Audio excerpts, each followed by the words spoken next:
Magic. Darkness. Just a guy doing comedy. Oh yeah, fine, just walking the shop. Wow. I was about to do an amazing thing then. Ruining my moment here. Just a guy doing... Just a guy doing oh, fuck, I can't get a staff. Do you want to do like what it's about? Like kind of go through the theme, or is that not going to be useful? We could do that. So this is a gay show about sport. It's a classic topic. If you like the gays and sport, that's kind of good. I mean, you need to like one of them, ideally the gays. If you don't like sport, that's fine. Yeah. I'm just going to go in and do a show, so...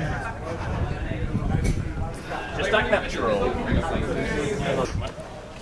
Actually quite hard to climb things. But just like the gays. I can't tell you how important it is to like gays. Or if someone just fancies you, I guess. Or if you fancy me, just, you know, I'll be about after the show. Crying in a corner. Single? That is not as easy as I thought it was going to be. Single like a Pringle. Although they're often quite close together and stacked, aren't they? That's basically an orgy of crisps. They could be friends. Yeah. I suppose, you know. Do I look thin? Just a guy doing comedy about something he cares about deeply. Fisting.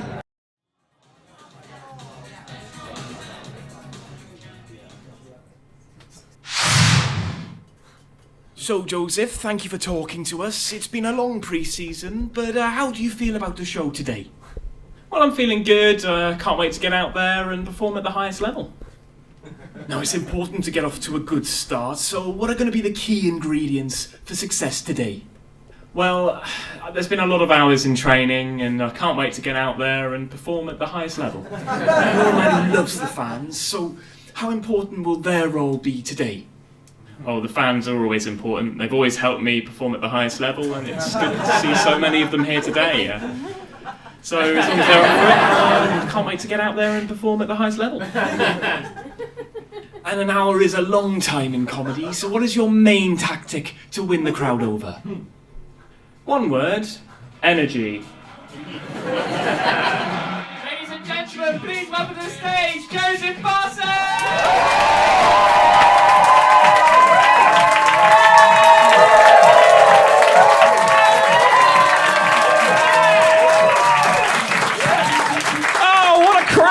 How are we doing, guys? Are we good? Fuck, this is good. This is good. But yes, my name's Joe. Hi, thank you so much for coming. Give yourselves a round of applause. Amazing to be here. Thank you so much. This is a very fun show. My name's Joseph Parsons. I'm a gay man. Get out of the way early. Gay? No. What are you doing? Get out! Quit gay! No, that's fine. It's not your fault. Any gays in? Yeah, that's what we like. We got some gays in. We got a gay on the second row. What's your name? Sorry. Rachel. Rachel, lovely to meet you, Rachel. And when did you turn pro? You've always been pro. You've always known. This is good. It's got kind of American audience vibe, like applaud everything. It's amazing. Well done. It's good, isn't it? How long have you been out? 10 years. Snap. Oh, well done. It's like you knew. I like you gave me a little air five. Let's do a proper five. And there we go. Off camera early. It's. But so you're so you've been out for 10 years. That's pretty exciting. Can anyone beat that? Oh, we got you in the third row. How long have you been going out for? 19 years. Oh, you sound very happy about it. Oh, 19 years. Since I was 2, obviously. Since you were 2, yes. I wouldn't have said otherwise, sir. Oh, fair play. I came out 10 years ago. I came out to my parents. I said it to my mum. I went, Mum, I'm gay. And she went down to the shops to buy a packet of Skittles because they're all the colours of the rainbow. It's cute, isn't it? My dad said, well, son, you were disappointed before and nothing's changed. Solid burn. I told my best friend, because this show's about sport, I'm a big sport fan, I told my best friend, Parfit, and I said, mate, I'm gay, and he went, what? Does that mean you don't like football anymore? That was his first response. I was like, no, I like it a lot more now. There's a lot more in it for me. No, I'm a big football fan. I'm a very committed sport fan. We got sport fans in? That's what we like. We've got any football teams? Shout out some football teams at me. Arsenal. Arsenal? It's like the Arsenal row here. This is the only time you'll see an Arsenal fan happy. Wait till the end of the season. I should say to those people watching at home, this was filmed before the World Cup in September. So when you watch this next year and Arsenal are 7th place, you'll know what's happened. Bit of in-jokes about the sport there. No, I'm a very committed sport fan. A very committed guy generally. I once moved country because I fell in love. Yes, it's the right response, a nice, compassionate audience. I did that in Scotland, not so compassionate. Just one guy just like, I don't care, how did you lose him? This is comedy, where's the pain? He was perfect for me, right? He was perfect, he was yay high. I like to measure height in yay. Ooh, yay!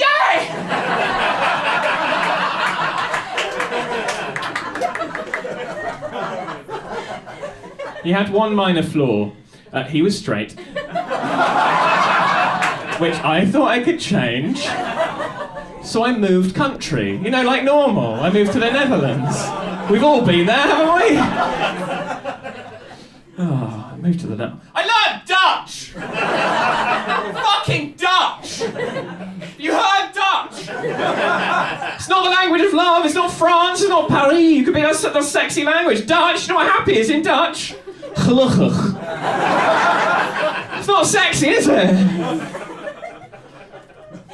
I eventually told him properly that I loved him, about a year in, and all it took for me to tell him properly was about 2 to 3 cans of premium lager, and about 2 to 3 bombs of MDMA, that's all it took.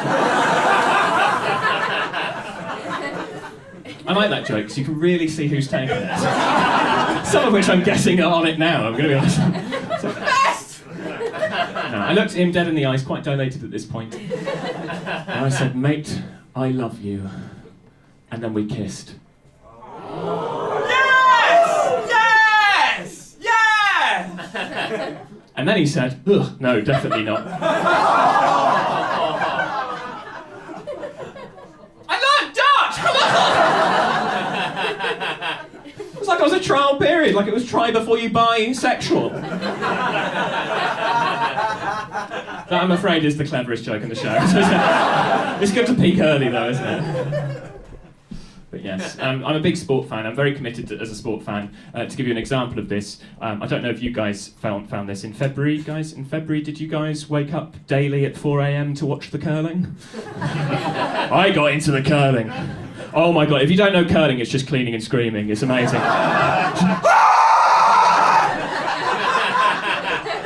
Like they're cleaning up after a murder. It's one of the best sports. I've actually got a quick slide about curling, just in case you can't envisage it. That's curling. But our first medal in the Winter Olympics was in curling, and it was captained by a gay man, Bruce Mowat. We're winning medals! Okay, it's a medal in cleanliness, but we have to build, I really like the Winter Olympics, because you start watching sports you would never normally watch. Like, I'm not watching archery throughout the rest of the year, I'm not sure if you guys are.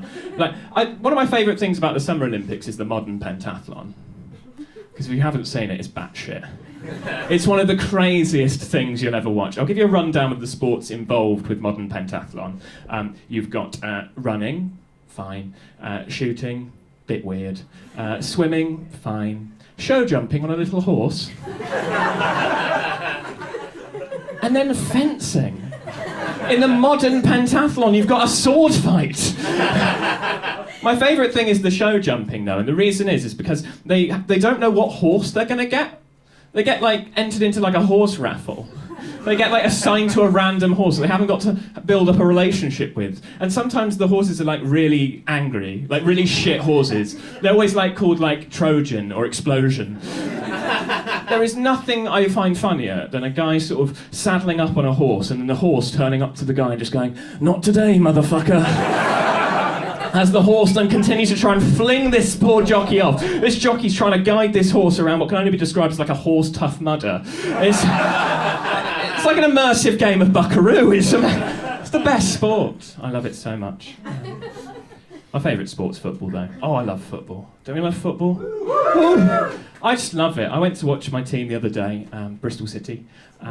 Thank you. One person. But I'm a big Bristol City fan. I went to watch us against Millwall. Yes, I went to Millwall, because I'm a big brave boy. If you don't know Millwall, it's terrifying. I don't know why, but the stadium just permanently smells of piss. I don't know how they manage it. I have a theory that, like, the Millwall fans just piss around the perimeter of the stadium, sort of marking their territory as you enter the den. It's a terrifying place. Now, like, football stadiums aren't the most gay-friendly places in the world. I think we can agree with that. Like, a football player will be, like, tripped over in a match, they'll fall over, and immediately they'll be called a puff or a bender from the fans behind you, because we all know gays fall over all the time, don't we? Just sort of walking the streets, aren't they, the gays? Just walking the streets, just going...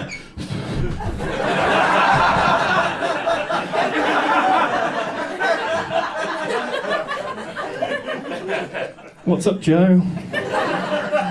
Just a bit gay, actually, yeah. Just really gay. Oh. Is this how you found out? Just fell over, you know, like, I must come out. Male gays, if you fall flat on your face, you're a bottom. I don't make the rules. If you stub your toe, you're bisexual. I love football, though. My favourite form of football is Italian football. Not because of the football, because of the commentary. We got an Italian there as well. Oh, you guys are passionate. Like, I'm not sure if you've seen Italian football commentary. A goal will go in and they'll just erupt. They'll just go, "Goal!"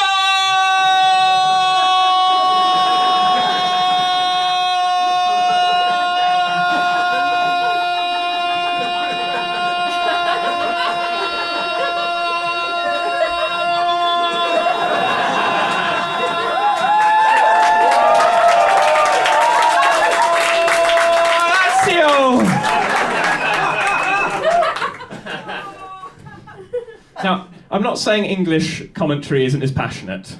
I was watching Match of the Day the other day. Man City scored, and I genuinely heard this. Oh, there's another one in. It's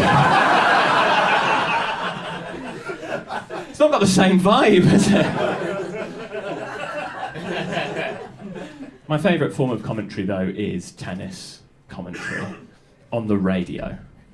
Because tennis commentary on the radio, you realise it's a very specific type of commentary. It's just like, Nadal steps up to the service line. He holds 2 balls in his hand. I'm not sure if you noticed this. This turns into like an erotic novel. Has anyone else noticed? Like an erotic novel? A bead of sweat drips down his forehead. Wow, what a forehead. His biceps glisten in the sun. He pulls his shorts out of his arse cheeks. For the 3rd time. Somebody's counting.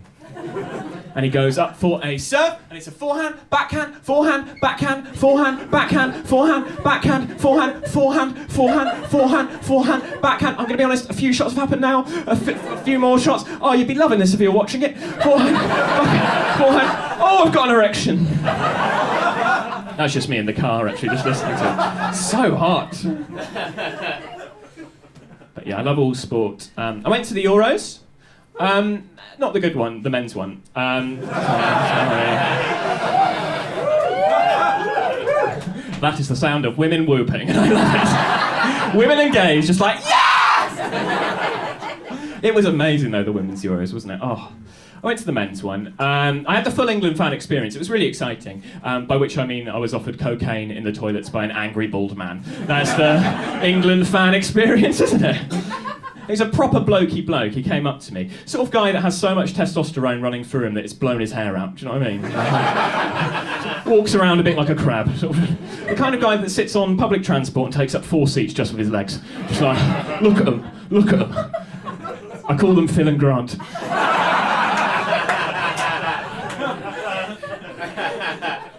He came up to me and he was like, "You all right, mate?" And I'm okay because I speak fluent straight. So I went, hello! He was like, do you want some cocaine? To which I said, no thank you! I'm high on sport!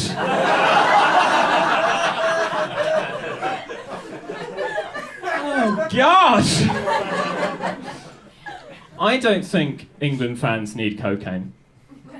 I know, it's a controversial statement, but maybe give them like an Enya CD, maybe the Headspace app. I kind of like the idea that if like violence happens in the stadium, they just play Headspace in the stadium. Breathe in, breathe out. We're going to do a body scan now from the top of the head. Very specific Headspace-based material.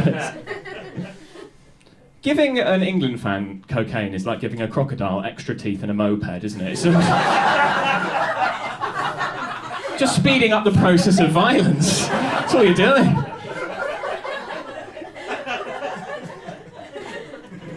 But I was sort of around London when it was all kicking off. It was all very exciting. Everyone was having a really good time, actually, I've got to say. And there's like a drinking culture, isn't there, in the UK, which I kind of quite like. I know it's bad, but there's something about seeing a man who has drank himself out of contention at 10 a.m, just sort of leaning over a puddle of his own sick against a wall and just turning him to his mate and just going, I don't think I can make it, Gary. I don't know about what, it makes me proud to be British, I don't know. I once got so drunk that I didn't know where my key was, right? I got to my front door, couldn't find my front key, so I just fell asleep on my doorstep like a noble hound. I woke up the next day and the key was in my hand. Rule Britannia!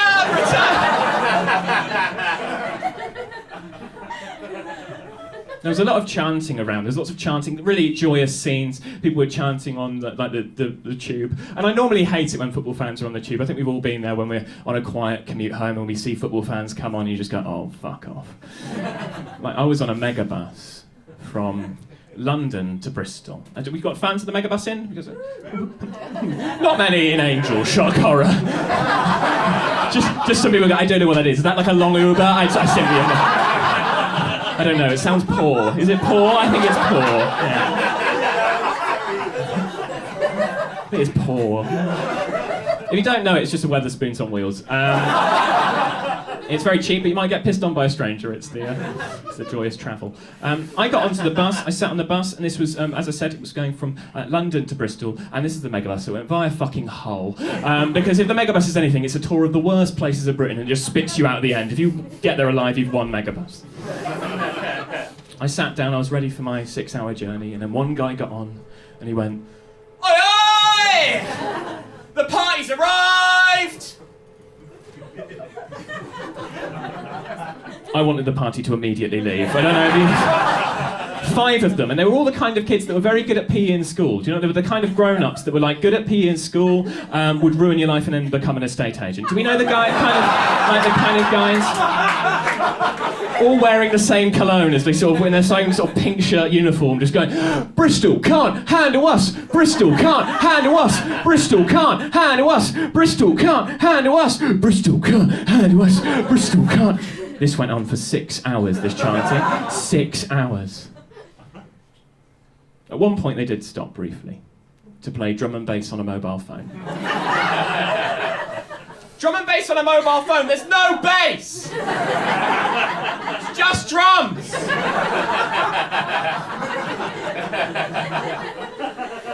Bristol can't handle it. 6 hours.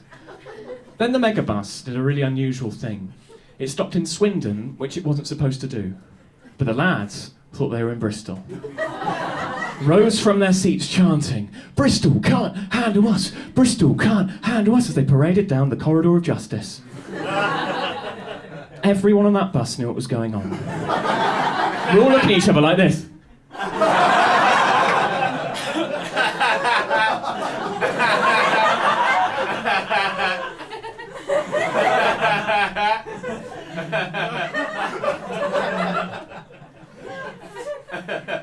They went down the little stairs of deceit. Then the megabus doors closed.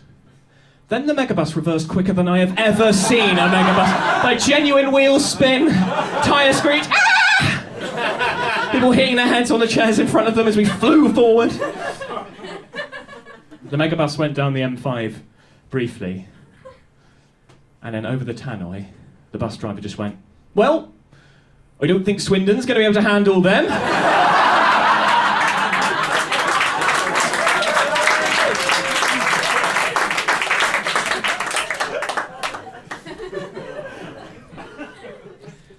But yes, it was a big vibe, the World Cup, the Euros. It was a big vibe, the Euros. Okay, that's not going to be so. It was a big vibe, the Euros, and it was one of those things that everyone was like getting really, really into it, and I was kind of getting wrapped up in it. But like, England fans aren't the most respectful fans. I think that's fair to say. Like, Japanese fans at the World Cup once tidied up a whole stadium after use. Isn't that amazing? Now, I'm not saying England fans aren't as respectful as that, but at one stage during the Euros, an England fan had a flare up his arse. Not sure if anyone saw this. Like a genuine cylindrical flare up the arse. Matt, this was the best day of his life! Flare up the arse. England fans, notoriously not the most gay-friendly fans. I'm going to be honest, flare up the arse, that's not a starter, that's a main course.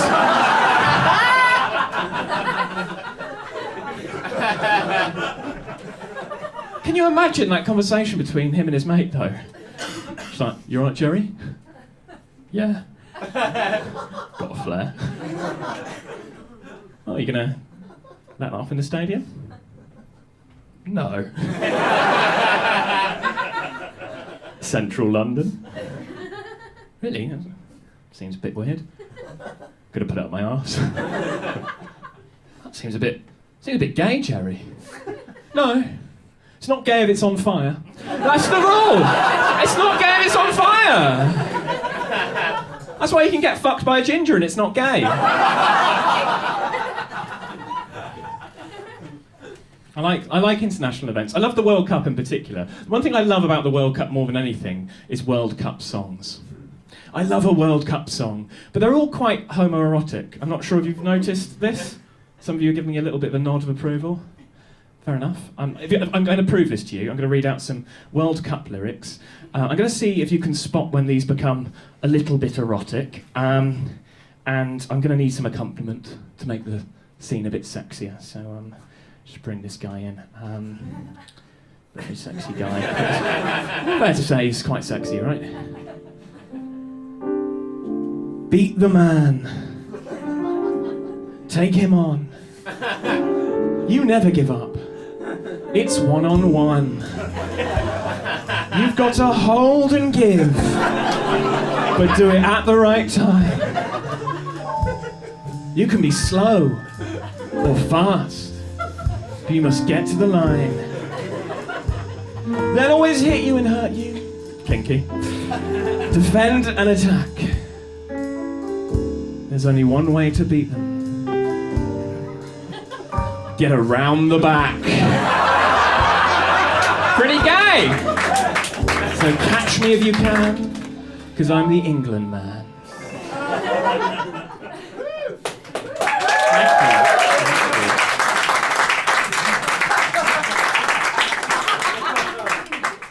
So I've always done music, I like doing music. I'm a big fan of music. I've always wanted to write a World Cup song, because I think there's something quite wonderful about a World Cup song. But I want to follow the suit of it being homoerotic. So I was looking at some things online, and I just sort of came across the World Cup as an object. I think that's quite a gay object. Some of you not seeing the... Some of you seeing... Not seeing... Okay. Well, I went on a popular website called Love Honey. Some of you know it already, I hear. And I found this. So...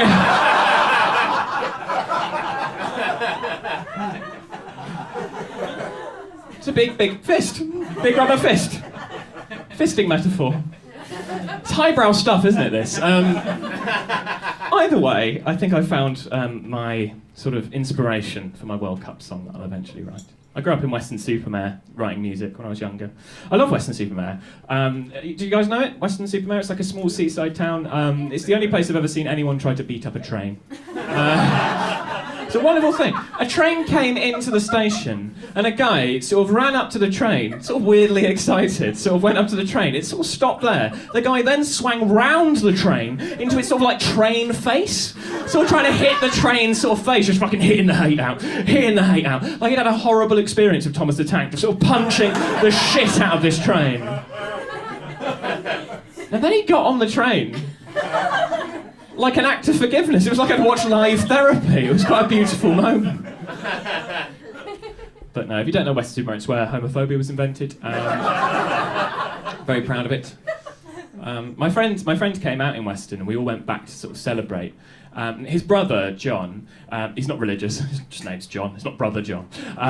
His brother, John, sort of didn't know how to handle the news. He didn't really understand the news, he couldn't really process it. And he thought he could confide in me because he didn't know I was gay. Because apparently I'm stealth. One of those stealth gays. He sort of came up to me and was like, "Here, Joe, I can't handle my brother being gay." I was like, "What can't you handle?" He's like, "I just can't imagine him, fucking a man." I was like, "You don't need to imagine this." He's like, "I just can't imagine man on man." I was like, "You really don't need to imagine this. Like, it's not part of the contract." What he didn't know is that I'd fucked his brother.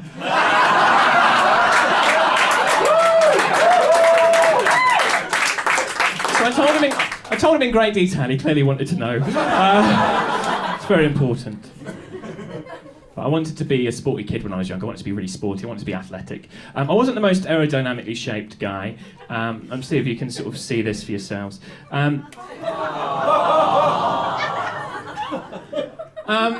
Cute, right? Right? Cute, right? Look at him trying to smile. This facial expression, though, come on, mate. I look like I'm on something. But if you can't read that, by the way, it says copyright NJB photography. Who's copywriting that image? Like, guys, I found a masterpiece. No one must have this. He's not even smiling. But yeah, that was me as a young kid. I really liked sports. I loved watching them. I wasn't so sort of athletic myself. My brother was really sporty. My brother's really sporty. My brother's a surfer. Yeah, I know, that's the sound it gets normally. It's like, ooh, yeah, great, well done to him, he's really cool, how great. His blonde flowing hair, very cool. My brother's the kind of guy that would backflip out of a tree and just, be fine. I would be the kind of guy with a sort of high-vis and a clipboard just conducting a health and safety risk analysis of said tree before even touching it. Yeah, he was surfing once. My brother surfed with a shark. A fucking not on purpose. They didn't get in a WhatsApp group and just go, "Hey dude, surf's up." No, he was surfing in the Cook Islands, of course he was. My brother's an architect, it's doing really well.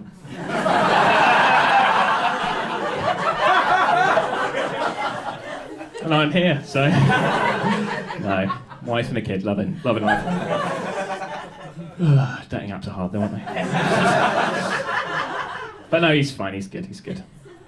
Just surfing on a wave, with fucking bitey fish next to him, just sort of surfing the wave, cool as you like, just surfing it in, just like, yeah. It's dangerous, isn't it? It's quite cool. I chose an equally dangerous and cool sport.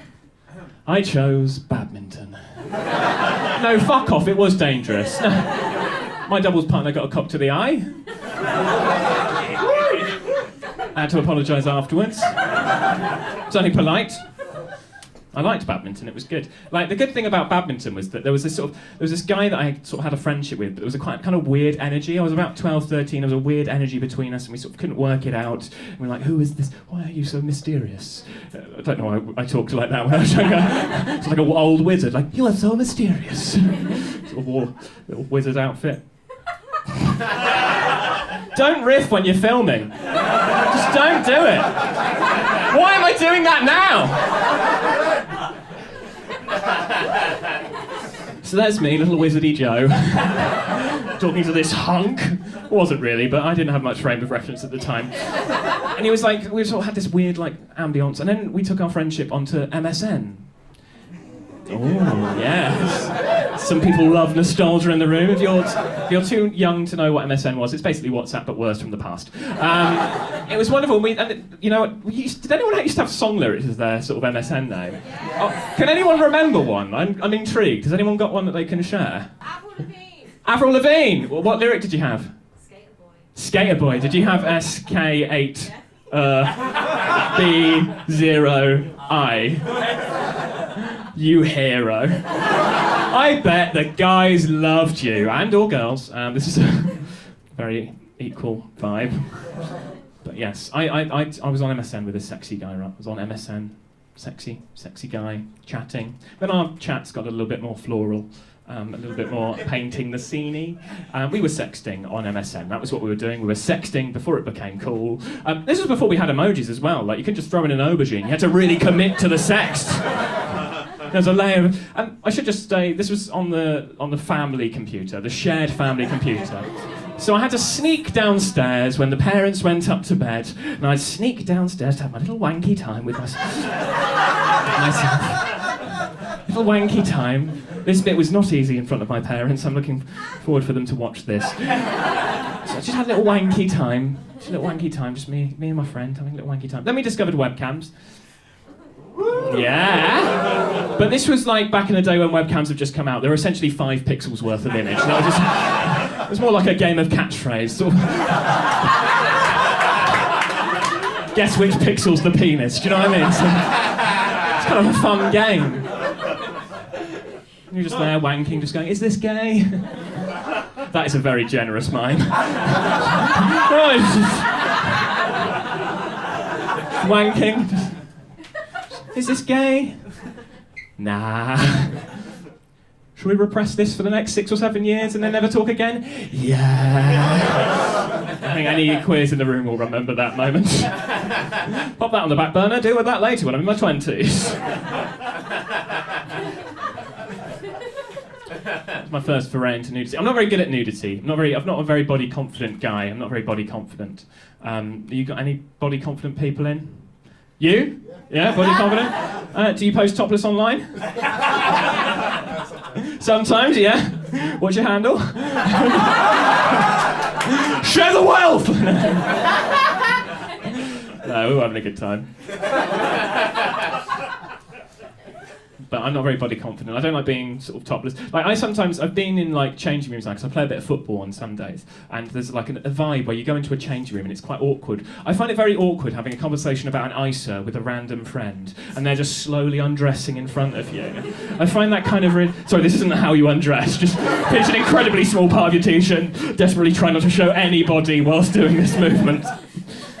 But they would just be like, yeah, you're right, mate, let's talk about ISIS, and I'd just look at them like a shop assistant does when someone's entering chip and pin. Just sort of look anywhere, avert the gaze, don't look at the penis. Just in my head, the teenage voice just going, don't look into the penis, don't look at the penis. If you look at the penis, you're a mega gay. I'm not very good at being topless. I find it very awkward. I'm trying to work out when this started, and I think it was during PE at school. Because I'm not sure about you guys, but I found PE harrowing at school. Because it would always be like, you go into the changing rooms, it would be like a war zone. Like people just like smearing shit on the walls. and that was just Banksy's early work. So it was a big political statement in the end. I used to go in, I used to have like my trusty little oversized towel. It was like a king-sized duvet-sized towel, right? I'd wrap around me, mummify myself to get changed. Sometimes I make it into a fun game, wander in, throw it up into the air, and when it lands, I'd be changed for PE. So like a circus quick change act. I'm trying to get better at being nude. One of the things that's helped is sending nudes. All right, don't judge me. Nudes are fun. Like, solicited nudes, by the way. You're not all going to get a nude at the end of the show. That's not. I'm sending solicited nudes to people who ask for them very politely. But I get a bit too into the taking of the nude, I think. Like, I get like a proper DSLR, like proper camera up, make it black and white, make it arty, get a ring light up, come on, let's make the lighting good. Sometimes get the green screen up. I don't know what I'm getting a green screen up for. Pop a python, but just miles away, so I look bigger in comparison. I don't know, python, a massive snake or anything like that just in the back. I was sexting a guy called Nick. He was great. Lovely Nick. But there was 2 Nicks in my phone. Sexy Nick, and Nick, my boss. Now, I feel like some of you are ahead of me here. I sent a nude to my boss. Ah! What the fuck do you do? What do you do? Like, and this was before WhatsApp had a sort of delete option. It was like, no, it was tattooed on his fucking forehead. Like, what do you do? I went with this excuse. Sorry, that was meant for my doctor. It's good, right? It's a good excuse. And he was like, why is there a snake in the background? I was like, I took it in Australia, I don't know. Not very good at pissing. Not just really shit at pissing. Can you use a urinal? Oh, you legend. Straight Annie uses a urinal. Fuck me. He's hit the jackpot there. Any other urinal users in? Give us a cheer. Yeah, fair play to you. I look at you guys and I just go, you heroes. The bravery of you. For me to use a urinal, I can't use it. If I'm going for a wee or a poo, I have to use a cubicle. Pooing in a urinal is bad practice. I wouldn't advise it. Won't be allowed in that Weatherspoons again. But no, I need like a cubicle, ideally with about 6 locks, hand dryer just permanently on. And like the lady, I look at the ladies' toilets in envy. I've not been in, it'd be a bit weird. But I have this idea of what it's like a row of cubicles, maybe a harpist in the corner, locks that work, do you know what I mean? We have a piss tray, a cubicle that occasionally doesn't have a lock on it. Which, by the way, pubs, if you have a pub, get a lock on your door. They're fucking get locks on your... There's nothing worse when you get caught short and you need a bit of a shit. And then you end up having to go for a shit and you realise there's no lock on the door, but the door is just slightly out of reach. So you have to contort your body into a weird shape, sort of like trying to shit like this. And shit upwards for the first time in your life. Defy gravity, why don't you? Turn into like a shit fountain.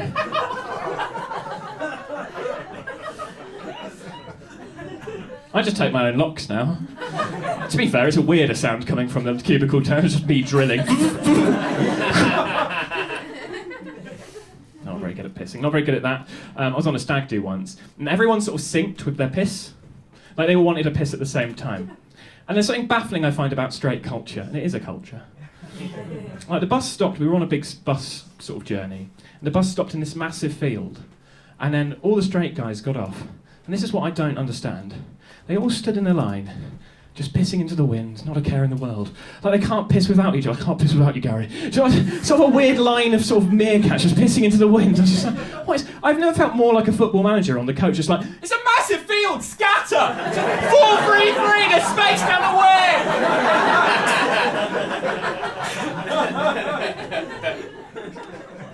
I'm doing therapy. It's a humiliating form of therapy. It's to help me piss like a big boy.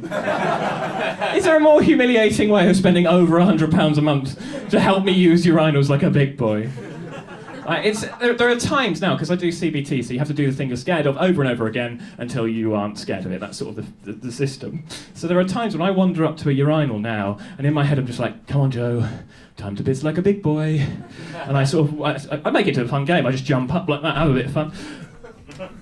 I don't. I nervously go, oh my gosh, it's going to happen. And I stand here. Normally it would be empty because I don't like sort of pissing with people near me. And I've got this coping mechanism where I start to count in my head. It's a bit weird. Like I'm trying to count it in, like 1, 2, 3, go! It doesn't work. So I end up just sort of standing there, sort of just going 1, 2, 3, 4, Fucking piss! 5, 6. Why aren't you pissing? There is nothing more humiliating when you're just trying to have an elegant piss, and a guy comes up 6 pints in, he wanders up, fucking pisses like a fucking racehorse, fucks off, like 10 minutes later comes back and you're still stood there just like, 405, why am I not pissing yet? I get worried going into big events as well. Like if I go to sort of like a sporting event, like a football game, or the Euros actually, I was really anxious about the Euros, because I find like I have to plan my pisses. There's a strategy involved. Like, ideally, an event would be about 2 to 3 piss event. I have to then limit my fluids. It's a proper sport. Like, if there was a gold medal for anxious pissing, I'd be a gold medalist. Like, I have strategy. But like, I find it quite awkward. I was quite anxious going to the Euros anyway, for different reasons. Like, I sort of love going to big sporting events, but this time I was a bit more anxious because it was the first time I'd taken a rainbow flag. to a sporting event. I don't normally take gay stuff to a sporting event. Don't go in with a bag of dildos to a sporting event. Sort of wave it around like a rattle. Just, well, hey! I mean, you'd get a branded sort of rattle, wouldn't you? The dildo rattle. Just trying to start a business now, this all folks. Dildo rattles! I'd buy one. But I don't really take gay stuff to sporting events. And the reason why I did this is because 2 weeks beforehand I'd gone to another Euros game, and it was in Wembley, and there was loads of equality messaging all over the screens saying, make football everyone's game. Make football everyone's game. Loads of rainbows around, make football everyone's game. 2 days before that, they banned the rainbow flag between a game between Germany and Hungary, because Hungary had passed a law to ban LGBT education in schools and on TV, because they saw it as promoting homosexuality. Like, you could promote homosexuality, like as an impulse buy. You could wander the aisles of W.H. Smith's, and as you get to the checkout, just going, oh, I do fancy a bit of gay. Sort of can't promote homosexuality. It's a weird idea that you could promote homosexuality. And I was sort of thinking, you can't, it's natural. Homosexuality is natural, it just happens to you. And then you can't help being better when you're gay, but you just are.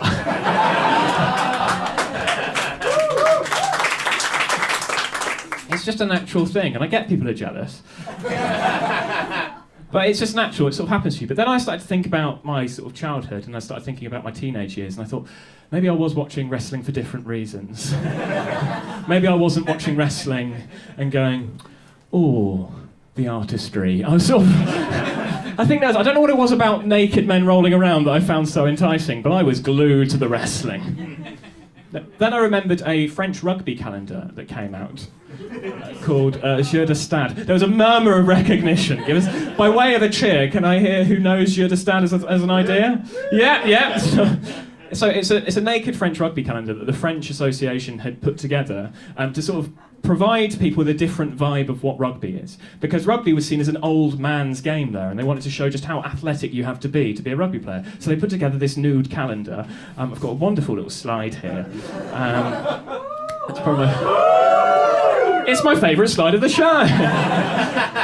Because for copyright reasons, I had to use my body and just put someone else's face. Don't know why you find that so funny. It's actually quite hurtful. But it worked. It got a whole new audience into rugby, the gays, and other people. So one of the other things I thought is that what other sports could do with this PR push, what other sports could be sort of seen that needs a bit sexy, it needs to be a bit sexier. Darts? Sexy darts calendar? Yeah. You could call it Bullseye.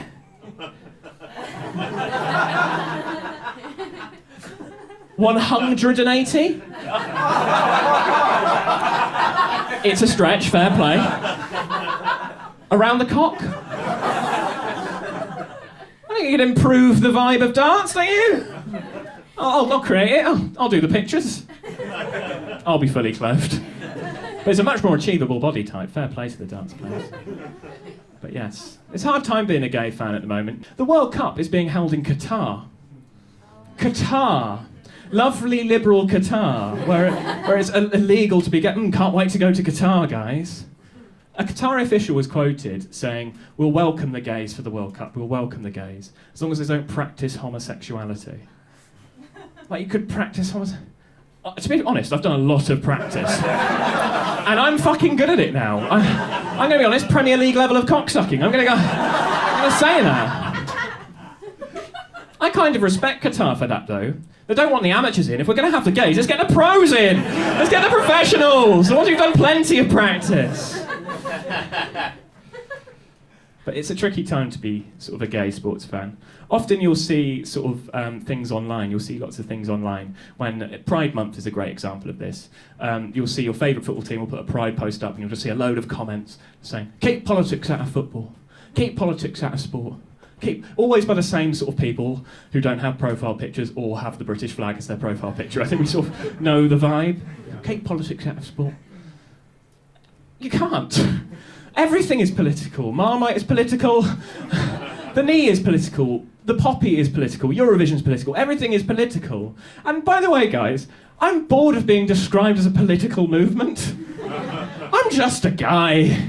I'm not a political party. I'm not the Labour Party. I don't have a manifesto. And if I did, it would be locks on doors and cock-sucking for all. It's got a bit political now. Keep politics out of comedy. But yes. The UEFA and all of these sporting bodies, they sort of want to have their cake and eat it, don't they? They also want to have all of the money from these rich countries, giving them the money, and they also want to sort of be seen as this equal rights opportunity organisation. As I said, they sort of want to have their cake and eat it. Now, the same phrase in Hungarian is you can't ride two horses with one arse.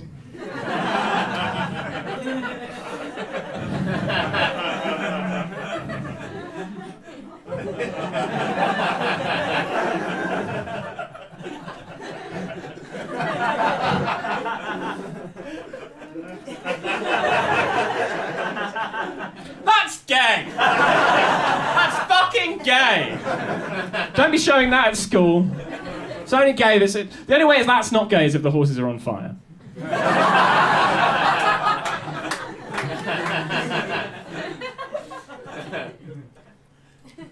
So I was at the Euros. I was with my little rainbow flag, my little trusty rainbow flag. It was in my bag, and I remember feeling really nervous when I got there. Because I'm not proud to say this, but sometimes when I go to a sporting event, I sort of bloke myself up a bit. I go a bit more blokey, slightly more cockney. Say, do you know what I mean? A bit more than I already do. Sort of wander in like a, you know what? But I've never really worn my sexuality before in the sort of idea as a rainbow flag. I've never put a rainbow flag on me and worn my sexuality. Because when you do that, you're sort of saying, hello mate, nice to meet you, I fuck men. That's sort of the vibe, isn't it? So I was quite nervous because I've had homophobia happen before to me. I've seen homophobia in the stands. I know what it's like. I've seen what it's like online. And I didn't want that to happen to me. I wanted a nice day out. That's all I wanted. But I also wanted to sort of make my message. And I remember taking this rainbow flag out of my rucksack very nervously, sort of shaking and putting it over my shoulders. And I saw a guy, and I know he was straight because he did this thing called the straight man nod, which you might have seen this in action. I'm not sure, in the wild. He just went, you all right? And I speak fluent straight, so I just went, you all right? And then I saw a photographer, and I'm not joking when I say this, photographer literally rugby tackle people out of the way, running up to take a picture of me. Like I was this rare bird that... I was the horn-titted thrush out of habitat. I was half expecting Attenborough to pop out of a bush and sort of just come out and just go, here is a gay at the football. This is an unfamiliar habitat for this little hat. He tries to bloke himself up a bit, using self-derogatory humour and charm to show that he is not a threat to the bigger boys. Normally undetected, he flaps his little gay wings. Normally his mating dance in Soho. He's not been great at hiding his sexuality. At the age of 17, he joined a choir. He was a top soprano. It was quite an amazing moment actually, because he started to take photos and other photographers sort of came around.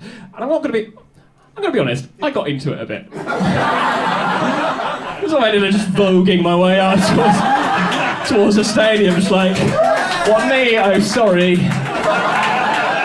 What this gay guy? I got really into it. It was quite an exciting moment. I felt kind of on top of the world as well. I felt like I was being accepted and that the world was all right, you know? I think the world was all right. And I had this idea of what England fans would be like, because people were coming up to me and being so kind. They would be like, oh, we really like this, we really support you, thank you for doing this. And I was like, this is amazing. I had this idea that all England fans were thugs, and they kind of are, a lot of them.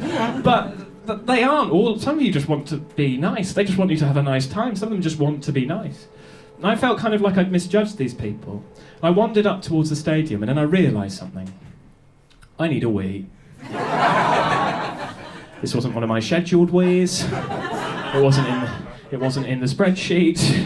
I was quite stressed about the wee. I'm going to be honest. I was stressed about the wee, and I went up to the sort of toilets, and I opened the door, and there was a terrifying guy there. I properly terrifying. Like the kind of guy that has like biceps in his eyes, could knock you out of one look, just you're like, and he sort of charged up towards me and grabbed my arm, and I was absolutely shitting myself. I was like, please don't hit me, not today.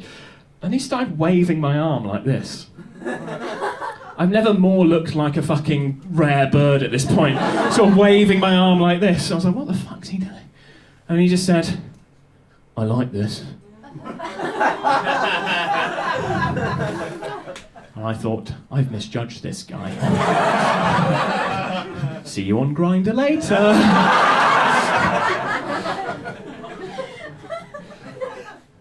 And then he said to me, I'll never forget this, he said this to me, he said, do you want some cocaine? So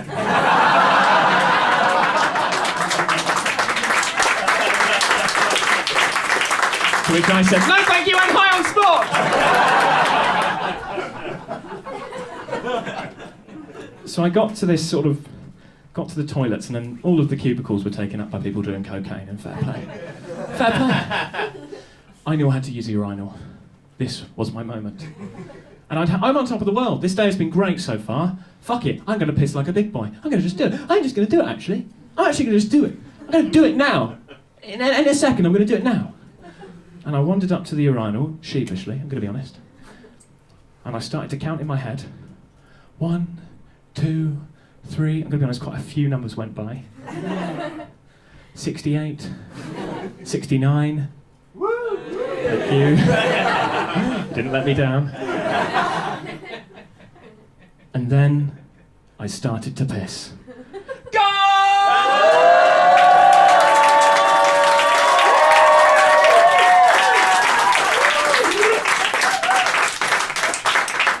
I only missed the whole second half, so that's good, isn't it? Guys, that's been my show. Thank you so much for coming. Give yourselves a round of applause for coming.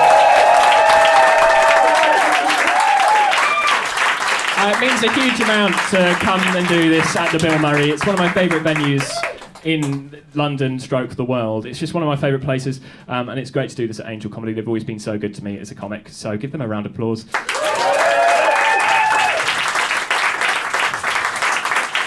And I'd like to thank my director, Joe Sutherland, who's been incredible for this show, because he's been amazing. So I'd like to thank Joe Sutherland as well.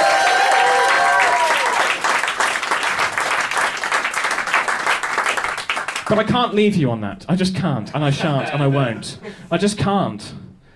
So I'm going to leave you with something a little bit special, I think. Ooh, that is the right kind of sound effect, you panto crowd. I'm going to leave you with this.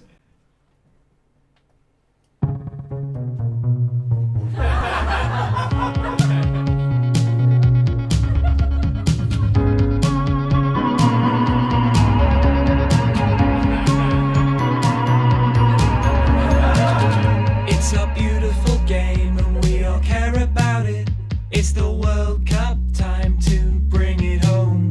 We'll be out of our seats, beat every country we meet. It's not realistic, but we're slacks for optimism. Sweet Caroline, mulled wine, Christmas party. Harry Kane scores a brace with a smile on his face. Vindaloo, Declan Rice, set my ass on fire. Christmas time, more mulled wine, now I'm on the toilet. This is our year. You'll never know to live like this with the world in its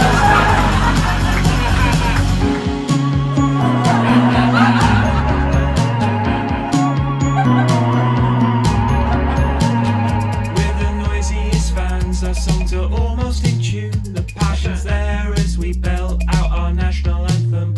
In a bucket hat, researching every stat. I wanna see Sterling beat the offside trap. Do or die, make a pie, give Rebecca Vardy lie. In the goal, Hector's face looks like a Disney villain. I'm okay, no I'm not, fuck it's penalties. It's the year, make us cheer, why did I give up smoking? This is our year. You'll never know to live like this with the world in its hand. This is our year.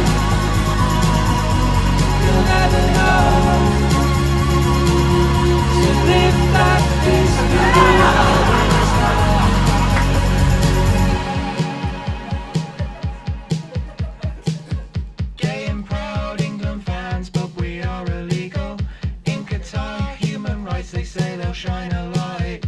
Is it worth the human cost of the spotlight?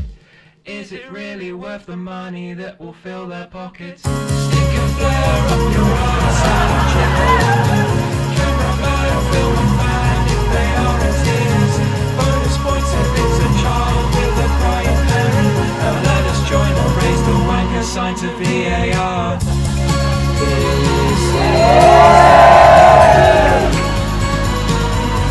You'll never know. So live that is with the world in its hand. This is happening. You'll never know. So live that is with the world in its hand. This is happening. You'll never know. To lift that fist with the world in his hand.